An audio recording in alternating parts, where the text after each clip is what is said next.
lights on the airways hum. Hear the tales of where they're from. Stories whispered, not in lies. Jobs they held through changing times. Welcome to Amplify Your Signal, the podcast where we go beyond the resume and share real stories, struggles, and successes of job seekers, career changers, and professionals navigating the ever-evolving job market. I am so excited for today's episode as we're joined by the incredible Stephanie Hancock, an experienced HR leader and coach. I could talk to her all day long, so we might as well record it. Stephanie, let's start with you introducing yourself and telling us a little bit about your career and your experiences. You have had such a rich journey in HR and leadership. Can you walk us through that? Certainly. Thank you so much for having me.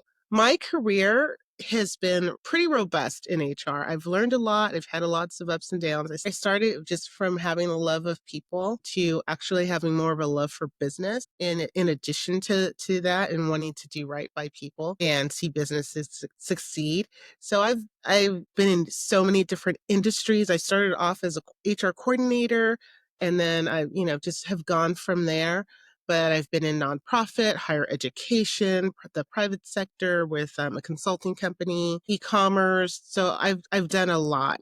It's been a great journey thus far. We met after you reached out to me after I was doing a panel with Hacking HR. So I also just love the way that the international HR community can connect people.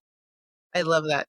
So it's always interesting to hear how people kind of got started, and your journey is especially inspiring. You, like many of us, have gone through career transitions, particularly after being impacted by layoffs. So looking back, what would you say is kind of the biggest lesson that you learned from those experiences that's really helped you to grow personally and professionally? Well, when I started my career in HR, I was the employee relations coordinator.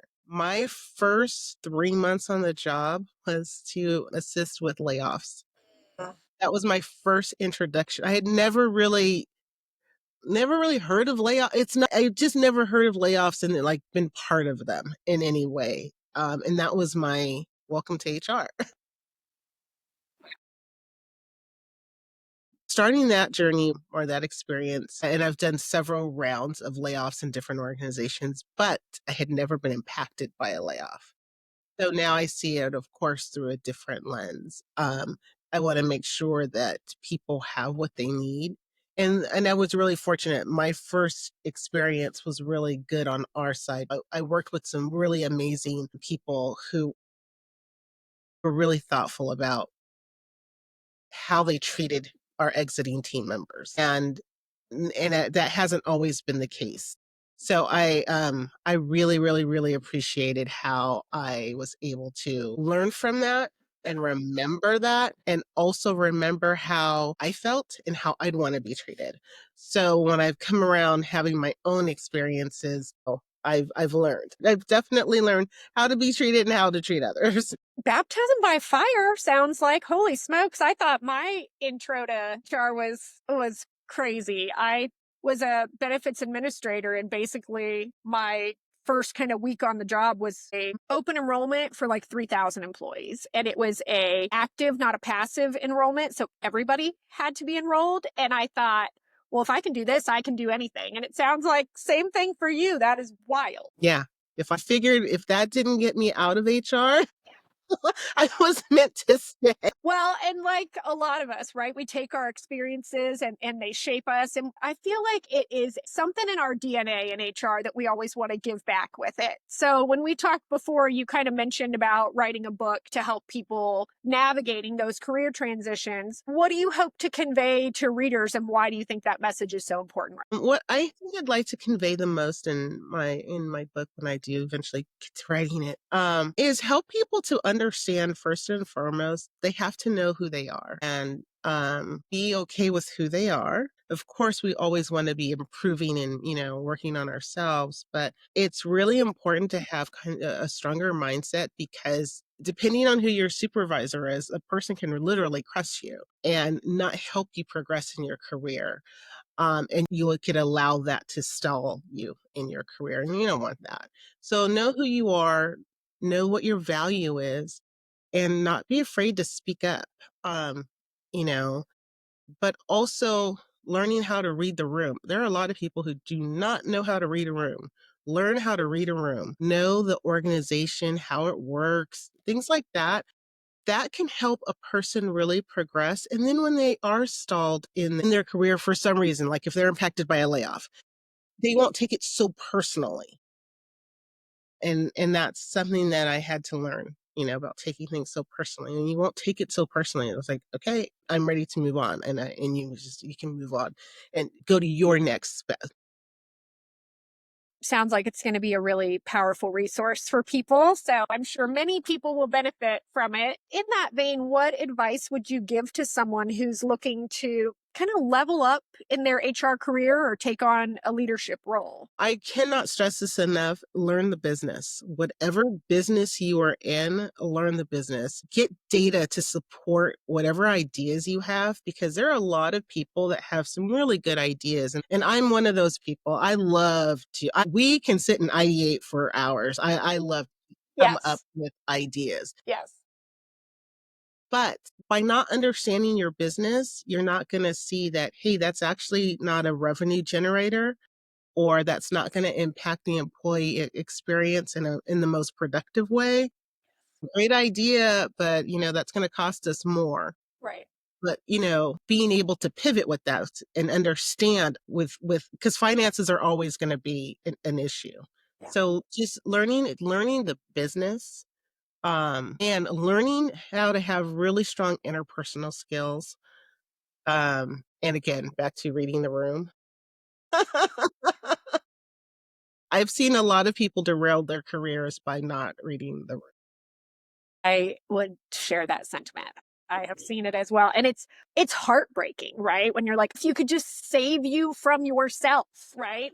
If I could just help you to not do that, Yeah. to just stop and listen and not like if you look around and you're the only one talking and you've been the only one talking for a while, maybe it's time to give other people some space and just kind of listen. Just listening is really important, because sometimes it's not what's being said. Again, reading the room.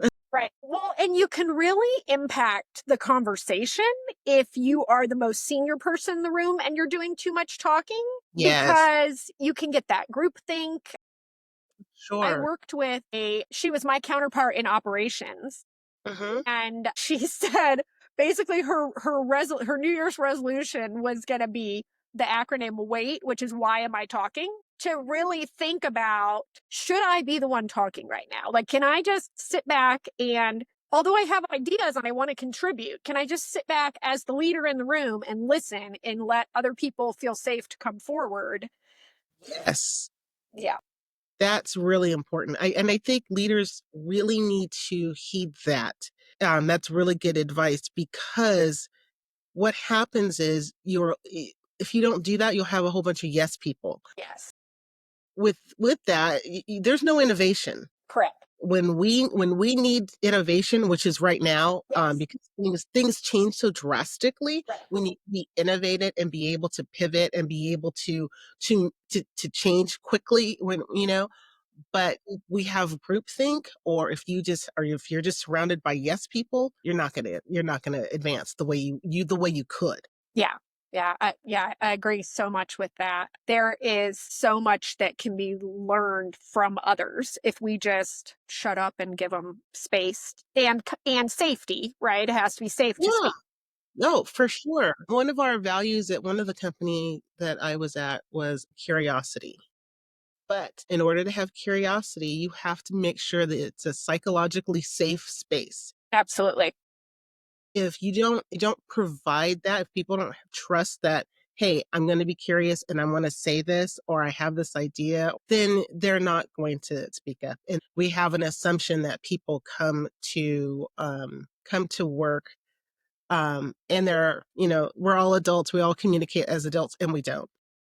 People have had traumas. People have had traumas in life, traumas at work, and they don't feel safe. So we have to make sure as leaders that we're creating an environment that's genuinely safe for people to be. You have shared such great insights, and I know that you have a really strong background in disc and real colors and John Maxwell coaching. How would you say that these certifications have really shaped the way that you lead and develop others? And do you integrate them into your approach with teams and organizations that you work with? Yes. So I started off, I've always been curious about people. I really do like people. They fascinate and perplex me at the same time.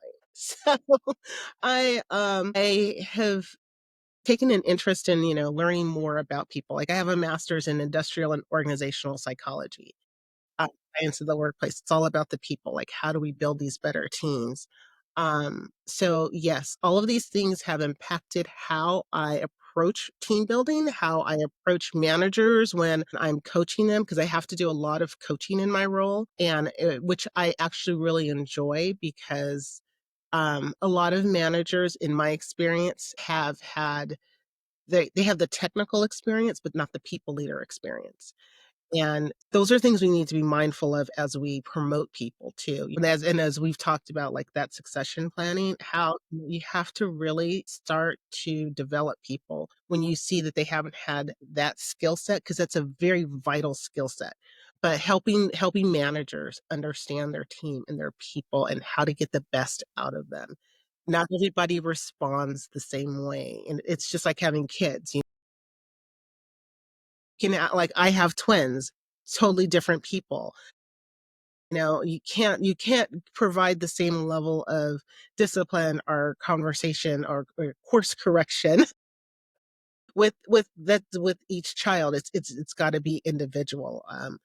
So yeah, so that's how I've used all those different things, and I'm constantly referring articles and books and listen to this podcast so that I can help my managers become really strong leaders. I love that. I know that you talked a little bit about succession planning. Why do you think that it is such a vital part of HR? And do you have any tips for any HR leaders to create better succession plans for their teams? Yes, let's see.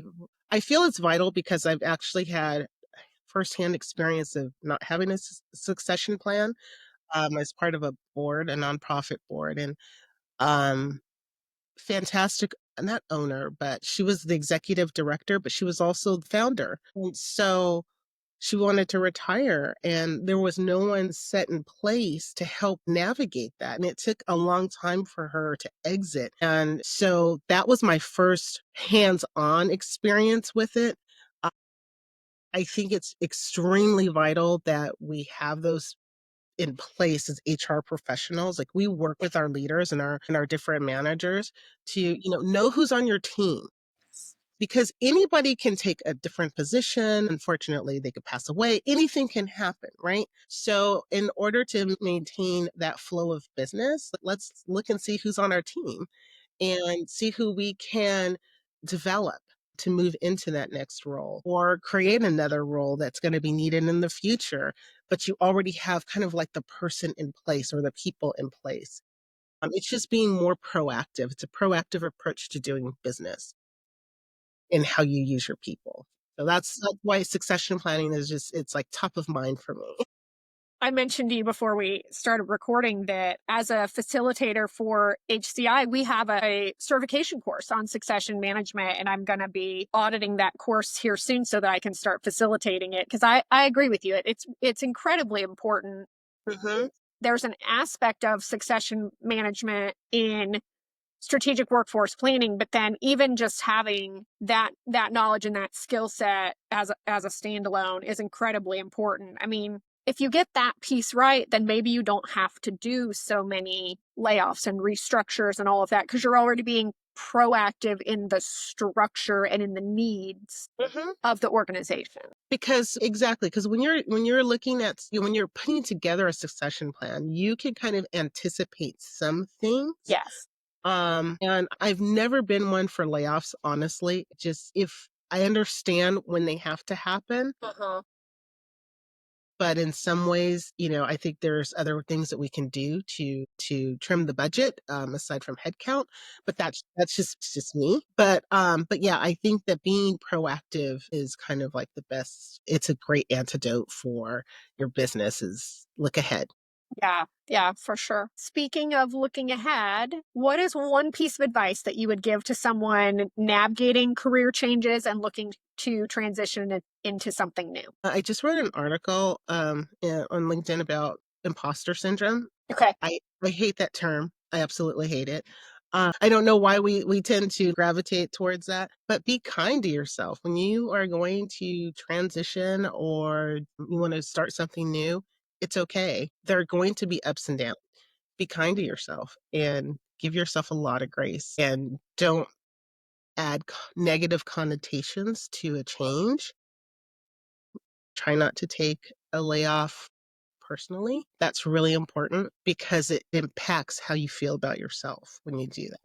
So, don't do that. If you help it.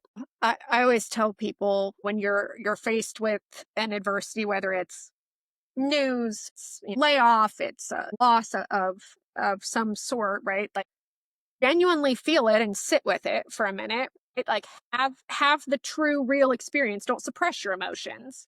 But then in your own time, move forward and go, well, okay, what part of this can I own? What part of it, like, what can I learn from? What can I do differently? And especially if it was a situation where maybe it was a short term role where you didn't even know going into it that their mindset was actually that it was going to be a short term role, then think, what about the interview process did I miss that is going to help me for the future of something I missed in the interview process? Or it's possible that they weren't upfront with you. I mean, not And that's everybody, unfortunate, but yes. yeah, not everybody always acts with the greatest integrity. But if we're assuming positive intent, what was it in the interview process that I didn't pay attention to? Or was I acting out of fear?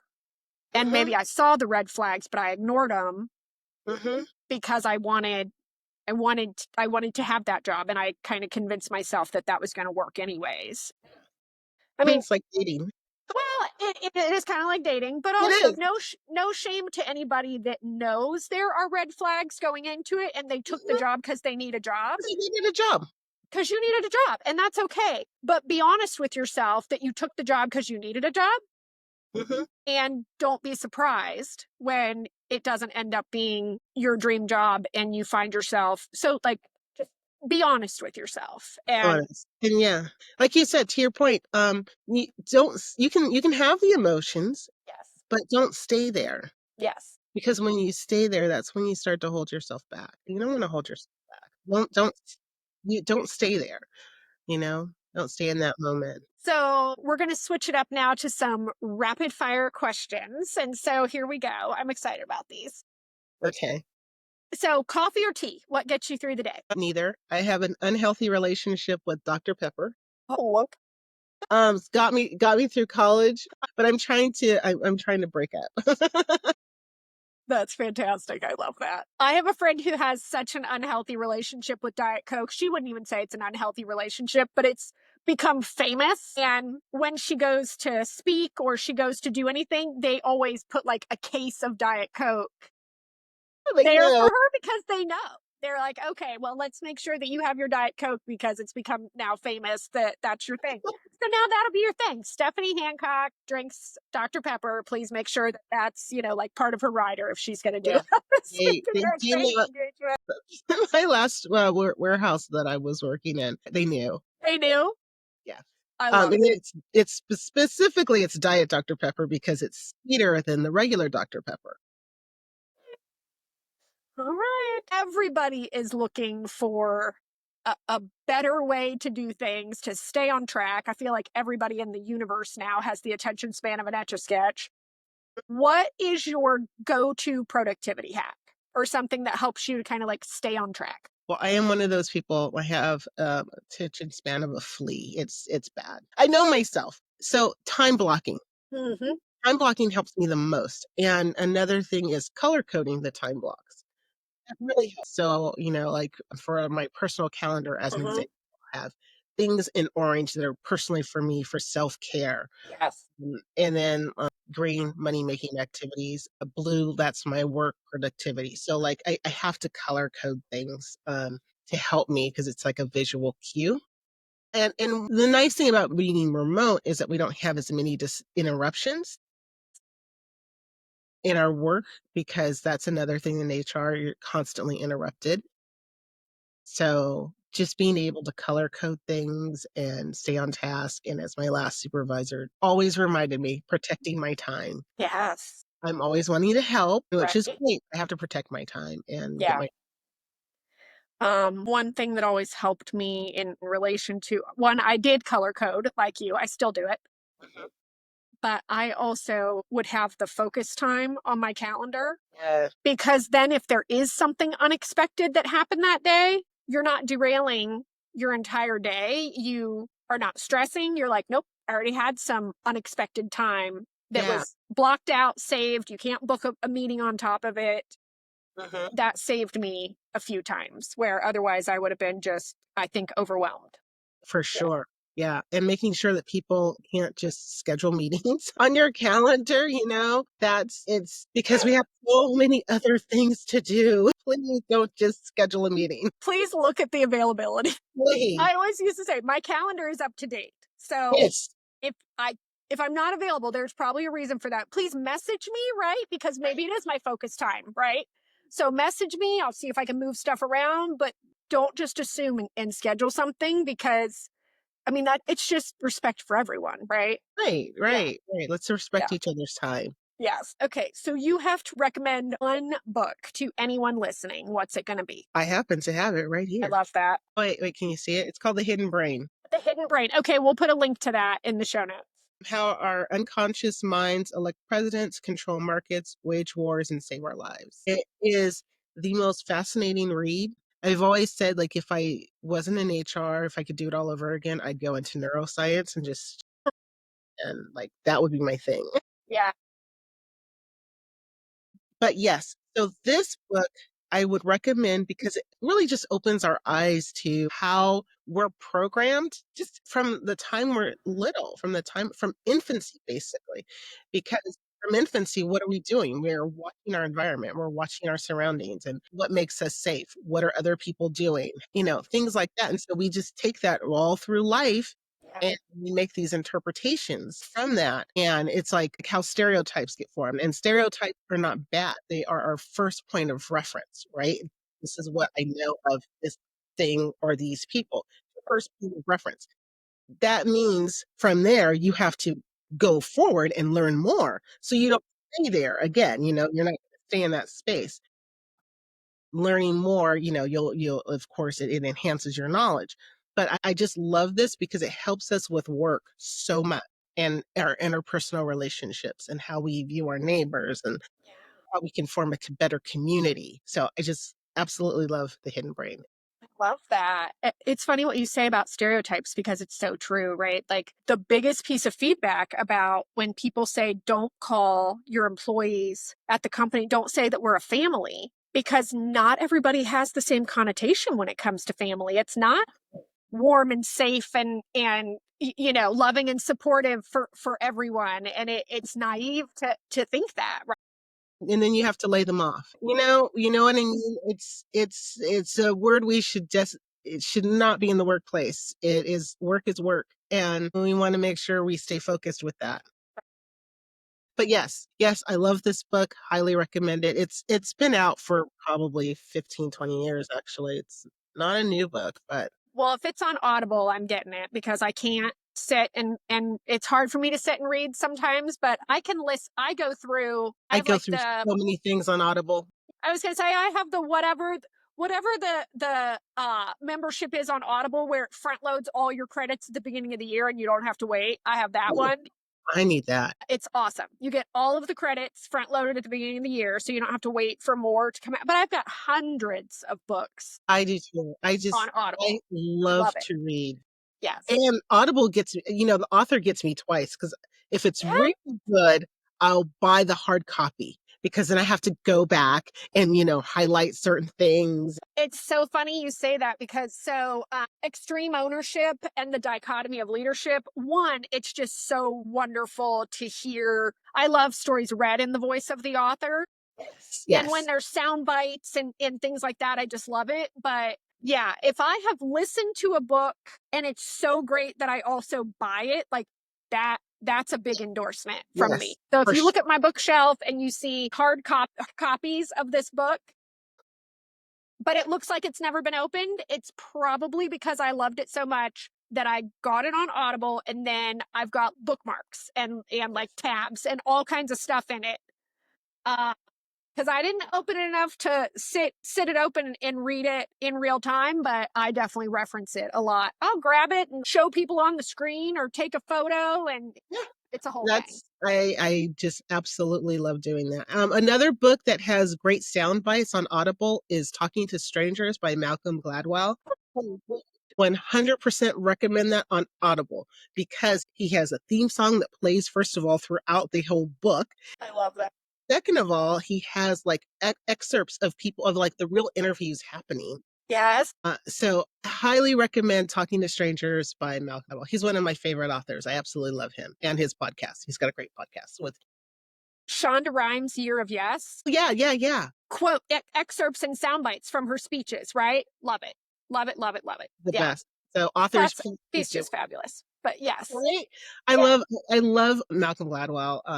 And he has a podcast with Kenya Barris, and this is his last name. It is called The Unusual Suspects. I feel like I get smarter every time I listen to it because We will link to all of this stuff because knowledge is power, right? And we want to share all of these things and make sure that people know what we're talking about, first of all, right? And just share the knowledge and let them know what we recommend. And also, I'm gonna take the book recommendations, podcast recommendations, all of that, and like put it on my website. And so it's just like this is our like shared learning library, right? oh, that's great. Yeah. Yeah. So this is one of my favorite questions, and it's funny because it's actually a question that I ask in every interview that I do, like in a recruitment perspective. But it's fascinating to me because I personally think that feedback is such a gift and so valuable. So what would you say is the most useful feedback you've ever received, and what did you do about it? Wow. I've gotten a lot of feedback. And I consider myself fortunate because it is, like you said, it's really a gift. But I think most important was not to take things personally. It was my first experience in HR. And one of the HR consultants, she would tell me, "Don't take things so personally." I would, because I would Yeah. and, you can't control other people's behaviors or reactions, and when they didn't respond or react the way I thought that they should, I would be so upset, so sad, like, she's like, "You can't take things personally, especially in this business, you cannot take things personally." Uh, because you just never know where people are in their life and on their journey, you never know where they are and what's going on and things like that. So learning not to take things personally. Yeah. Our last rapid fire question. What is something that you've learned recently that got you excited? There's so many things that I learn like every day. There was an interview with Malcolm Gladwell and Kenya Barris with he's the governor, I think, of Maryland, but he's also an army vet. And please forgive me if that's wrong. It's either he's a vet. Let's just say that. I don't know what branch. Some military branch that we're not sure. And we love them all equally. Let's Right, put that out there. We love them all equally. Thank you for serving. right. And I'm an army brat, so he said how he runs his city basically is the same motto that he had in the military, which was mission first, people always. And I absolutely love that. When I heard him say that, I just grabbed onto it. I was like, oh my God, that is like the best. When we as HR professionals, yes, we have a job to do, but we always have to put the people first. Always consider the people. We don't want to do things that are going to intentionally harm people. Right. Yes, business always comes first. We know that. We're all here to do a job and help this business move forward, but let's always be mindful of our. Yeah. Absolutely. Thank you so much for taking the time to chat with me today. You have shared so many valuable insights, and I know that we could just keep talking and talking and talking, but I want to be mindful, of your day and your time. And so where can people find you? Because I want people to know more about you, connect with you, and who are sharing articles and all of that. I want people to find you and read all of your stuff. Hey, it's Nicole jumping in here for a second. So the morning that Stephanie and I recorded, she actually had signed an offer letter. And so, of course, I still had a conversation with her, and I just love sharing her and her story and want people to connect with her. But we are 3 for 3 on the first 3 guests of the podcast that have since already found a job, even by the time their episode was fully produced and published. So congratulations, Stephanie, and back to the show. Fantastic. Thank you. LinkedIn is the best place to find me. So please, send me an invite, DM me, just let me know where you heard from me. Heard about me. That way I can make it in. Yeah. So yes. So just send me a message. Thank you so much. I can't wait to see all of the things that you are doing and continue to do. To our listeners, thank you for tuning in. If you enjoyed this episode, please be sure to subscribe to Amplify Your Signal with Nicole Roberts on your favorite podcast platform. And if you have a minute, please leave us a rating and review. As I said, your feedback is a gift, and it helps us to reach more people and continue to bring you valuable conversations. Stephanie, again, thank you so much. I greatly appreciate your time today. We will link all of Stephanie's information in the show notes. But for now, I will let you go and enjoy the rest of your day. Thank you. Thank you. Bye. Pages blank, but hearts alive.